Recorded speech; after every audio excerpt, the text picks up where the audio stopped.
afternoon, Cross Timbers. Today is August 1st, 2012. This is the Texan TV News from the campus of Tarleton State University, and I'm Lucy Pound.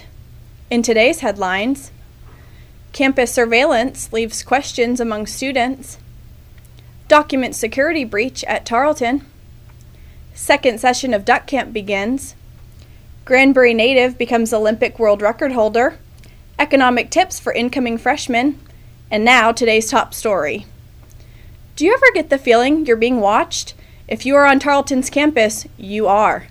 The university is installing a number of new surveillance cameras on campus this summer, but it's not yet clear who's watching movement on campus or why. Texan TV News took a walk around campus to investigate the whereabouts of these on-campus surveillance cameras. On the hunt, they found 16 surveillance cameras on campus, 2 at Tarleton Memorial Stadium, 1 at Davis Hall, 1 at the O.A. Grant Building, 1 at the library, 1 at the Fine Arts Building, 1 at the Science Building, 2 at the new Nursing Building, 1 at Legacy Hall, 1 at Goff Hall, 1 at Honeywell, 1 at Bender, 1 at the Alumni Center, 1 at the Computer Help Desk, and 1 at the new Welcome Center. The Texan TV News asked Tarleton students Katie Rowlands and Di McCollum about their reaction to the surveillance cameras on campus.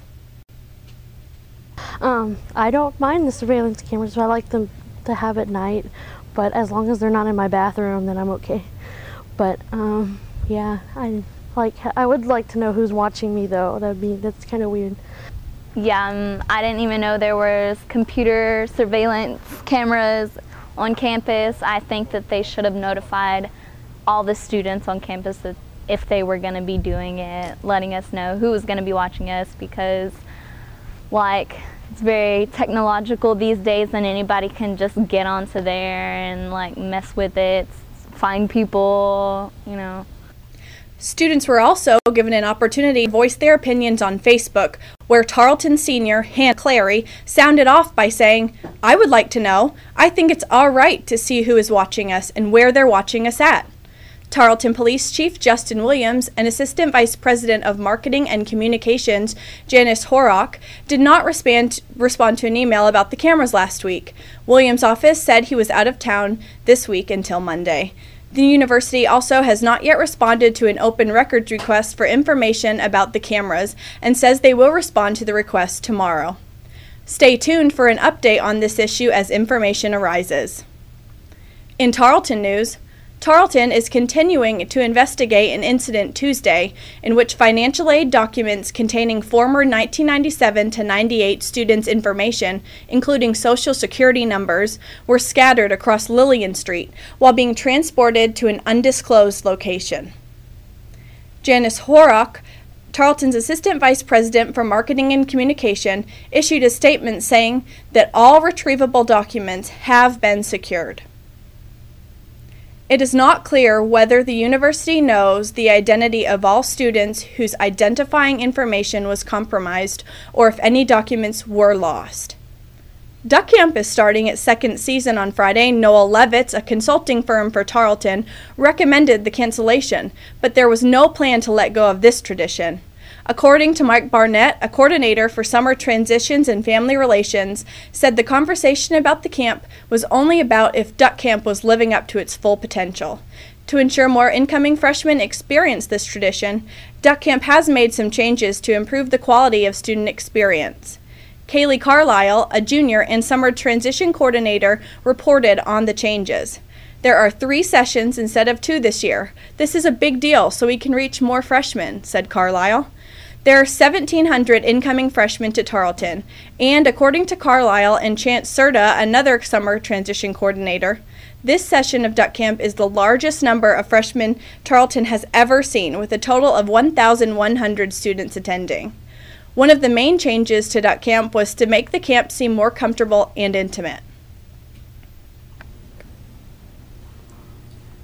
We are very excited about the Duck Camp program this year. We've made some changes, some more significant than others. For starters, we have 3 camps this year as opposed to 2 like we've had in the past. And so, for example, last year we took somewhere between 700 and 750 incoming freshmen to camp.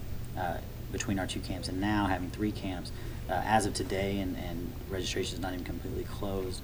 We're taking over 1,100 students that represent the class of 2016 to our duck camp program, and so we're really excited about how that opportunity is going to be available to more students. And one of the big changes we've tried to make apparent at orientation is that it's not a matter of, hey, are you going to duck camp? It's, have you signed up for duck camp yet? We want to make it seem like very much a part of your transition experience in Tarleton, and I think we've accomplished that because our numbers are at a record high.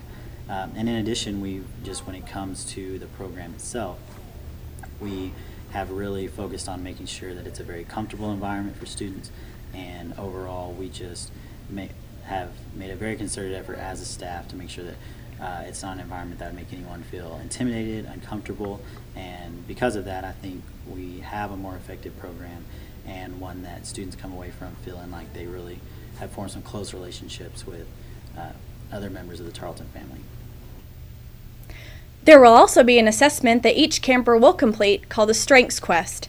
Instead of the usual assessment test that points out weaknesses, this focuses on each student's top 5 strengths. There are some parts of the test associated with duck camp, and everyone is to fill it out before the fall semester, so each incoming student can learn a little bit more about themselves before entering college.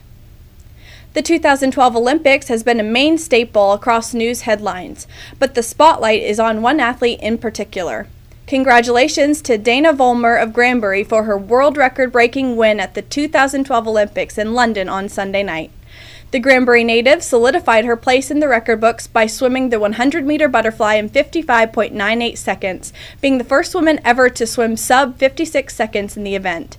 She also broke an Olympic record in her preliminary heat with a time of 56.25 seconds. Vollmer's involvement with the Olympics began at the age of 12, where she swam at the 2000 Olympic trials, being the youngest competitor in the field. Failing to make the team, she would return to make an appearance at the 2004 Olympic Games in Athens, where she grabbed a gold medal in the 4x200-meter freestyle relay. She and her teammates broke a world record that stood tall for 17 years. Her recent victory at the 2012 Olympic Games signified a comeback as Vollmer failed to qualify at the 2008 Olympic Games in Beijing.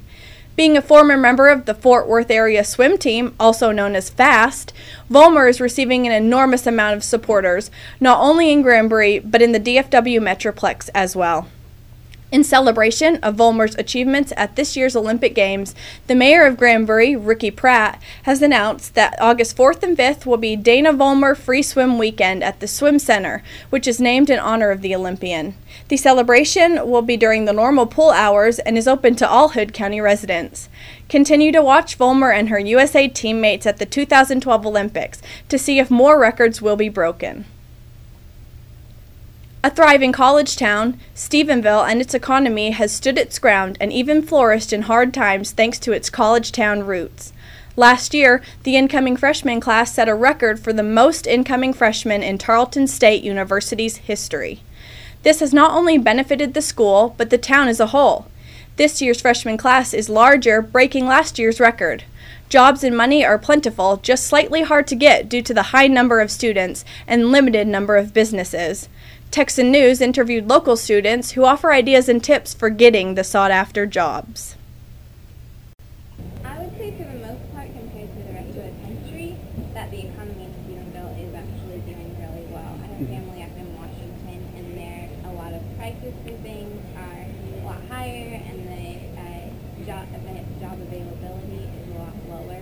So I would say for the rest of the country, Stephenville is really good right now. I think for a college kid, it's going to be hard to find a job just because there's so many of us and the town isn't that big. But I guess just if you're persistent in finding a job, you're doing pretty good. When I was looking, probably I would say a month or two to find a job. I feel like a lot of business owners are more apt to pay attention to you if you look prepared and make a point to talk to the business owner instead of just leaving an application somewhere. Yeah, and don't let them know that you're applying everywhere, because then that looks bad. It looks like you just want a job instead of like wanting their job. But the turnover rate for kids leaving and come in and everything like that. It's a pretty good opportunity to find a job. And now, news from the Associated Press. The easy victory of Houston lawyer Ted Cruz in the Republican U.S. Senate runoff in Texas shows the Tea Party movement remains a potent force in American politics. It also highlights an anti-establishment frustration among voters, especially grassroots conservative activists, which could influence national elections in November. Cruz, a Tea Party favorite, defeated Lieutenant Governor David Dewhurst by 13 points Tuesday, even though most of the Texas GOP establishment, including Governor Rick Perry, backed Dewhurst. Cruz, 41, a former state solicitor general and son of a Cuban immigrant father, faces Democratic State Representative Paul Sadler in November's general election to replace retiring Republican Senator Kay Bailey Hutchinson. But Texas hasn't elected a Democrat to statewide office in nearly 2 decades, and it's widely assumed Cruz will win. In U.S. news, Chick-fil-A supporters are rallying behind the company following criticism about an executive who took a public position against same-sex marriage. Former Arkansas Governor Mike Huckabee, a Baptist minister, declared Wednesday Chick-fil-A Appreciation Day. A spokeswoman for the Reverend Billy Graham says the 93-year-old evangelist ate a Chick-fil-A lunch, including a chicken sandwich and waffle fries at his North Carolina home. Chick-fil-A President Dan Cathy told the Baptist Press last month that the Atlanta-based company was guilty as charged for backing the biblical definition of a family. Gay rights groups and others answered with calls for boycotts. Opponents of Cathy's stance have planned Kiss More Chicks for Friday, asking people of the same sex to show up at Chick-fil-A locations and kiss each other. In world news, al-Qaeda gunmen killed 4 soldiers Wednesday in one of the militants' former South Yemen strongholds, officials said. The local governor declared that the country's ill-equipped police force is incapable of filling the security void left by months of clashes. The militants staged a bold pre-dawn attack on a security building in Jar, one of several cities that they captured in 2011 while taking advantage of a popular uprising in the impoverished Arabian Peninsula nation. Witnesses said men stormed the building with automatic rifles. The officials spoke on the condition of anonymity in line with regulations.